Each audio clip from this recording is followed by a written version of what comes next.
A quick update on the citrus vinegar. 6 days after I have put everything in this container, I can smell and I can see that there is fermentation, there is air bubbles. So let's start mixing.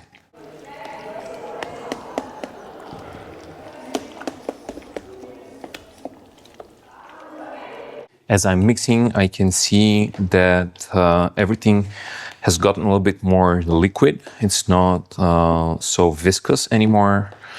And hopefully at some point, the bigger chunks will dissolve and we will have some nice alcoholic fermentation, but it's still early. I'm not giving it out. I'm not giving too much hope for everything to be ready in just 6 days. Hopefully in a couple of more days we'll have even more activity. So I will leave this covered again at my fermentation station right over here, where I have all my ferments, including my garum. I have some sea bream garum that I have prepared.